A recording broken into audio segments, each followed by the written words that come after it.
네, 우리는 바로 앞 단락에서 바리새인들이 예수님께 가장 큰 계명이 무엇인지 질문하는 장면을 보았는데요. 예수님을 시험하기 위해서 그들이 질문을 했고, 그 시험을 통해서 바리새인들 사이에 있는 논쟁, 한복판에 예수님을 끌어들여서 예수님을 곤란하게 만들려는 그런 의도가 그들에게 있었습니다. 바리새인들 사이에 어떤 계명이 가장 중요한가 이런 논쟁이 있었는데요. 하나님의 율법의 순위를 정하는 그 논쟁은 그들이 하나님의 말씀을 하나님을 사랑하는 마음 또는 이웃을 사랑하는 마음으로 대하지 못하는 것들을 드러내 보여주었습니다. 오늘은 그렇게 잘못된 마음으로 하나님의 말씀을 대하고 있는 그 바리새인들에게 예수님께서 역으로 질문을 하시는 그런 내용입니다. 예수님께서 그들에게 질문하신 것은 그리스도가 누구의 자손이냐라는 것이었습니다. 유대인들에게 있어서 그리스도는 당연히 다윗의 자손입니다. 다윗의 자손은 전통적으로 메시아 호칭이었습니다. 사람들은 예수님께서 그 예루살렘으로 입성하실 때 예수님을 향해서 다윗의 자손이다 이렇게 부르기도 했는데요. 예수님을 다윗의 자손이라고 부른 이유도 예수님이 그리스도라고 생각했기 때문입니다. 물론 현재 이 바리새인들은 예수님을 그리스도로 인정을 하고 있지는 않습니다. 그래서 예수님이 누구냐라는 질문에는 아마 답하기가 어려웠을 것입니다. 그러나 그리스도가 누구냐, 누구의 자손이냐라는 질문에는 쉽게 답을 할 수 있습니다. 그리스도, 즉 메시아로 오시는 분은 당연히 다윗의 자손으로 오시기 때문입니다. 그런데 이 바리새인들뿐만 아니라 거의 모든 유대인들과 또 지금의 제자들까지 다윗의 자손으로 오시는 그리스도에 대한 오해가 있었습니다. 그것은 다윗의 자손을 단순히 혈통적인 의미로만 생각한다는 것이었습니다.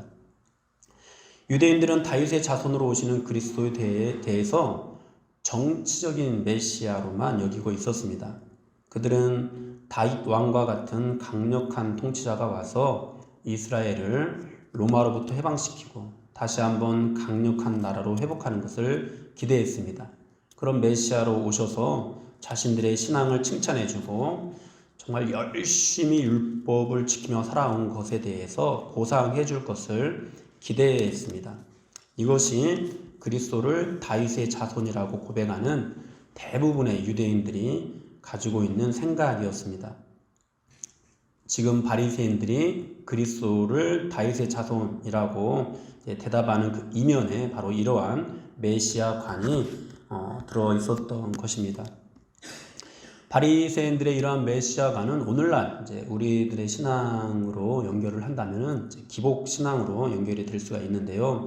기복 신앙은 하나님 중심이 아니라 철저하게 자기 중심으로 자신의 복을 구하는 태도입니다. 이런 사람을 우리는 또 흔히 신앙인이 아니라 종교인이다 이렇게 부르기도 하는데 잘못된 메시아관을 가지고 있는 바리새인들도 바로 자기 중심적인 종교인에 불과했던 것이죠. 이러한 바리새인들에게 예수님께서는 다시 질문을 하시는데요. 이르시되 그러면 다윗이 성령에 감동되어 어찌 그리스도를 주라 칭하여 말하되 주께서 내 주께 이르시되 내가 내 원수를 내 발 아래 둘 때까지 내 우편에 앉아 있으라 하셨다 하였느냐. 다윗이 그리스도를 주라 칭하였은즉 어찌 그의 자손이 되겠느냐. 네, 예수님의 이 질문은 시편 110편을 인용한 것인데요. 시편 110편 1절에서도 여호와께서 내 주에게 말씀하시기를 내가 내 원수들로 내 발판이 되게 하시기까지 너는 내 오른쪽에 앉아있으라 하셨도다 이렇게 말씀을 합니다.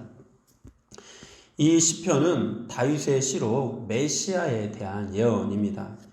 예수님은 다윗이 성령에 감동되어서 그리스도를 메시아를 예언하면서 그리스도를 내 주라고 고백하는 것을 언급을 하십니다.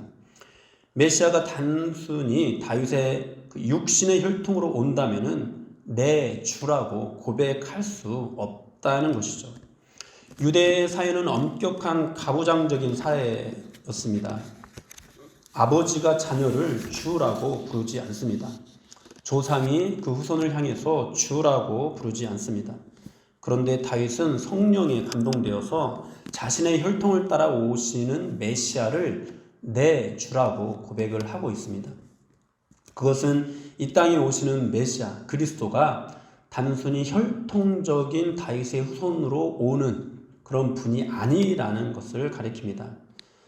그렇다면 성경에서 예언하고 있는 그리스도는 어떤 그리스도이십니까? 베드로는 예수님에 대해서 이렇게 고백을 했습니다. 주는 그리스도시요 살아계신 하나님의 아들이시다. 하나님의 아들로 오시는 분이시죠. 또 로마서에서는 예수님에 대해서 이렇게 말씀합니다. 그의 아들에 관하여 말하면 육신으로는 다윗의 혈통에서 나셨고 성경의 영으로는 죽은 자들 가운데서 부활하사 능력으로 하나님의 아들로 선포되셨으니 곧 우리 주 예수 그리스도시니라. 사랑하는 여러분, 그리스도는 단순히 육신적인 다윗의 후손이 아니십니다. 즉 단순한 인간이 아니십니다. 다윗의 혈통으로 이 땅에 오시지만 다윗의 주가 되시는 분이십니다. 그리스도는 인간이시면서 동시에 살아계신 하나님의 아들이신 것입니다. 또 그리스도는 단순히 이스라엘 백성들만의 주가 되시는 분이 아니십니다. 모든 인간의 주가 되시는 분이십니다. 이스라엘만의 왕이 아니라 하나님 나라의 왕으로 오셨습니다. 특정한 민족의 왕이 아니라 만유의 왕으로 오신 분이십니다. 이스라엘이라는 나라를 해방하러 오신 분이 아니라 죄악 가운데 고통받고 있는 하나님의 백성들을 죄로부터 해방하기 위해서 오신 분이십니다. 그런데 바리새인들은 그리스도가 단지 혈통적인 다윗의 후손으로 오시는 분으로만 생각을 했습니다. 하나님이 아닌 인간으로만 생각을 했습니다. 그래서 다윗의 주로 오시는 그리스도에 대해서 대답을 하지 못했던 것입니다. 여러분, 오늘 이 질문은 앞에서 말씀하신 이 하나님 사랑, 이웃 사랑에서 연결되는 말씀인데요. 결국 이것이 무엇을 나타내 주느냐? 하나님 사랑하는 마음, 이웃 사랑하는 마음이 없이 율법을 그저 순서만 정하려고 하는 그런 마음으로 대하게 되면은 결국 정치적인 메시아 관으로 연결된다라는 것을 예수님께서 지적하시는 것이라고 볼 수가 있습니다. 사랑하는 여러분, 오늘날 우리도 하나님을 사랑하는 마음, 또 이웃을 사랑하는 마음으로 하나님의 말씀을 대하지 않으면 바리새인들과 다를 바 없는 그런 메시아 관을 가질 수가 있습니다. 지금 그리스도를 다윗의 후손이라고 대답하는 바리새인들뿐만 아니라 거의 모든 유대인들과 심지어 예수님을 그리스도라고 고백하는 제자들까지도 정치적인 메시아관을 벗어나고 있지 못하다는 사실을 우리는 기억해야 합니다. 제자들은 부활하신 예수님을 만나고 성령을 받고 나서야 비로소 다윗의 후손일 뿐만 아니라 다윗의 주가 되시는 그리스도를 바르게 이해하고 바르게 영접할 수 있었는데요. 우리도 우리의 마음을 온전히 하나님께 드리지 못하면, 또 성령의 은혜를 받지 못하면 바리새인과 같이 자기 중심적인 기복신앙으로 흘러가게 될 것입니다. 성령의 은혜를 받았다 하더라도 육신의 소욕에 붙들리게 되면 자신도 모르게 자기 중심적인 그 기복신앙에 놓이게 되는 것입니다. 우리 모두가 그러한 연약에 놓여 있습니다. 그래서 우리는 매 순간 단순히 혈통적인 다윗의 후손이 아닌 다윗의 주가 되시는 예수 그리스도를 바라보아야 합니다. 나에게 복을 주시기 오신 그런 메시아로서가 아니라 모든 인간에게 복을 주시고 모든 인간의 죄의 문제를 해결하기 위해 오신 예수님을 우리 마음 가운데 항상 잘 모셔드려야 합니다.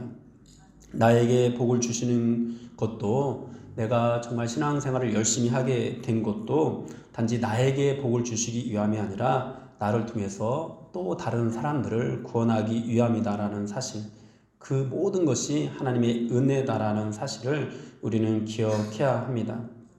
예수님께서는 그러한 메시아, 나에게만 복을 주시는 메시아가 아니라 여기 있는 여러분들 모두뿐만 아니라 이 교회 밖에 있는 모든 사람들에게까지 복을 주시기를 원하는 그런 메시아로 오셨다라는 것을 우리는 기억해야 되겠습니다. 바리새인들은 그러한 그리스도로 오신 예수님을 받아들이지 못했습니다.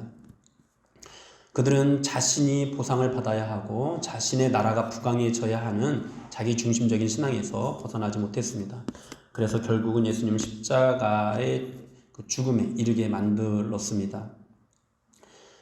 그리고 예수님은 그들 모두의 그렇게 예수님을 받아들이지 못했던 그런 사람들까지 포함해서 그들 모두의 죄를 짊어지고 십자가의 길을 하십니다.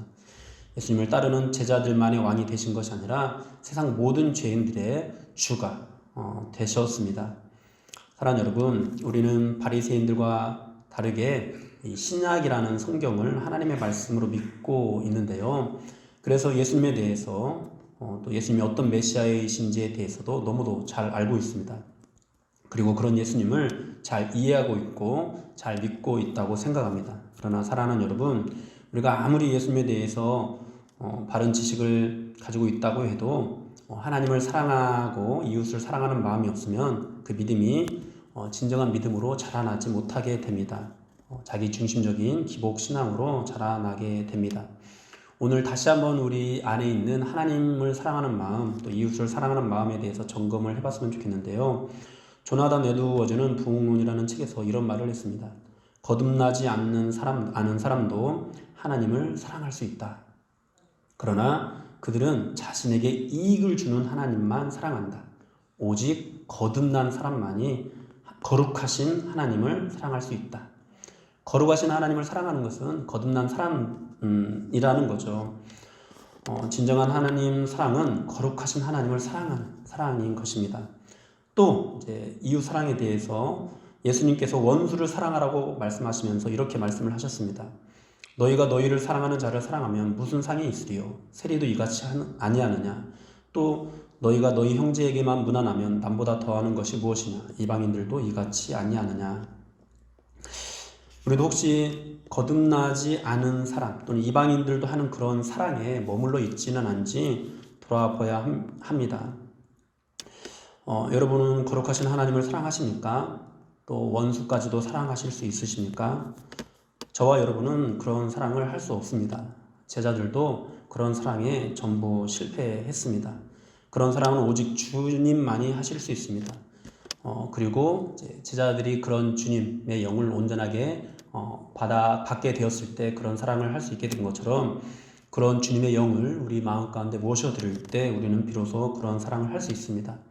또 주님의 영을 우리가 모셔드렸다 하더라도 육신의 소욕에 붙잡히면은 그런 사랑을 또 할 수가 없습니다. 성령의 소욕에 붙들릴 때 우리가 그런 사랑을 할 수 있습니다. 사랑하는 여러분, 다윗의 주가 되시는 그리스도를 붙잡으십시오. 여러분의 안에 들어와 거하시는 그리스도의 영으로 충만해지십시오. 그래야 온전한 하나님 사랑, 이웃 사랑으로 말씀을 대할 수 있습니다. 만일 우리가 하나님 사랑, 이웃 사랑의 마음을 잃어버리게 되면은 우리의 신앙도 바리새인들과 같이 혈통적인 다윗의 자손만을 기대하는 신앙으로 흘러가 버리고 말 것입니다. 그러면 어떤 계명이 더 중요한가를 다투고 내가 옳으냐 네가 옳으냐로 다투고 결국 주님 앞에 나와서 이런 질문을 던지게 될 것입니다. 저 사람이 의롭습니까? 내가 더 의롭습니까? 사랑하는 여러분, 다윗의 주가 되시는 그리스도를 붙잡으십시오. 그러면 여러분의 마음이 하나님 사랑, 이웃 사랑으로 충만하게 될 것입니다. 그러면 어떻게 될까요? 오늘 본문 마지막에 뭐라고 말씀합니까? 그날부터 감히 그에게 묻는 자도 없더라. 더 이상 누가 더 옳은가의 싸움은 그치게 될 것입니다. 율법주의가 사라지고 오직 은혜가 역사하게 될 것입니다. 이제 오늘